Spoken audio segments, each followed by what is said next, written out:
বাসায় হুটহাট মেহমান আসলে মাত্র 10 মিনিটেই বানিয়ে ফেলুন এই মজাদার পাউরুটির মালাই কেক। বানানো খুবই সহজ, একদম ছোট বাচ্চারাও কিন্তু এটা বানিয়ে ফেলতে পারবে।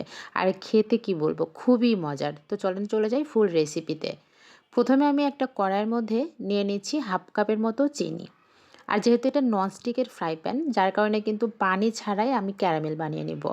আর যদি কড়াইটা ননস্টিকের না হতো তাহলে এখানে কিন্তু হাফ কাপে চিনির জন্য সামান্য একটু পানি দিয়ে ক্যারামেলটা তৈরি করে নিতাম।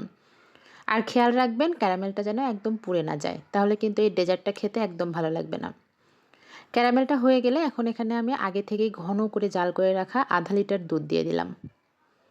আর দুধটাকে এখন খুব ভালো করে আমি জাল করে নিব। দুধটা দেওয়ার পরে এই ক্যারামেলটা একটু শক্ত হয়ে আসবে, এতে ভয় পাওয়ার কিছু নাই। এটা কিন্তু জাল করতে করতেই আবার খুব ভালোভাবে দুধের মধ্যে গলে যাবে। দুধটা বলক উঠে গিয়েছে, এখন মিষ্টির জন্য দিয়ে দিচ্ছি আমি আরও হাফ কাপ পরিমাণ চিনি। আপনারা চিনির পরিমাণটা যে যেমন পছন্দ করেন তেমনটা ব্যবহার করবেন। এখন দিয়ে দিচ্ছি এখানে সামান্য একটু কর্নফ্লাওয়ার পানিতে গুলিয়ে, যাতে করে দুধটা খুব তাড়াতাড়ি ঘন হয়ে যায়। তবে আপনারা এখানে চাইলে কিন্তু গুঁড়া দুধটা ব্যবহার করতে পারেন। আর 4 থেকে 5 মিনিট এভাবে নাড়তে থাকলেই কিন্তু দুধটা খুব ভালো হয়ে ঘন হয়ে আসবে। দুধটা একটু ঠান্ডা হতে থাক, এদিকে আমি একটু দেখিয়ে নিই যে আজকের এই মালাই কেকটা আমি কোন পাউরুটি দিয়ে বানিয়ে নিয়েছি। তবে যে কোনো পাউরুটি দিয়েই কিন্তু এই মালাই কেকটা বানানো যায়। তো আমি এখানে পাউরুটির পিসগুলো একটা বাটিতে করে নিয়ে নিয়েছি।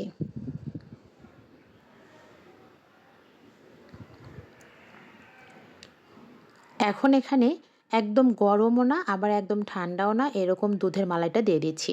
একটু খেয়াল রাখবেন দুধের মালাইটা যেন একদম গরমও না থাকে আবার ঠান্ডাও না হয়ে যায়, তাহলে কিন্তু গরম অবস্থায় দিলে দেখা যাবে পাউরুটিটা খুব তাড়াতাড়ি গলে যাবে। আর এতে করে কিন্তু খেতে ভালো লাগবে না। আবার দুধটা ঠান্ডা থাকলে তখন কিন্তু পাউরুটিটা সোক করতে পারবে না। তাই চেষ্টা করবেন উষ্ণ কুসুম গরম দুধের মালাইয়ের মধ্যে পাউরুটিটা দিয়ে দিতে।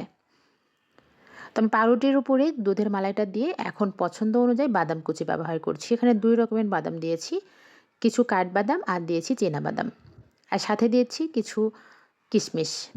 কিশমিশ আর বাদাম দেওয়ার কারণে কিন্তু এই পাউরুটির মালাই কেকটা খেতে ভীষণ মজা হয়। আপনারা আপনাদের পছন্দ অনুযায়ী উপরে বাদাম দিয়ে সার্ভ করে নেবেন। আমি এখন এটা ফ্রিজে 1 ঘন্টার মতো রেখে তারপরে সার্ভ করে নেব। এটা কিন্তু ভীষণ মজার, অবশ্যই একদিন বাসায় এভাবে বানিয়ে খাবেন। আর সবাই ভালো থাকবেন। Thanks for watching. আল্লাহ হাফেজ।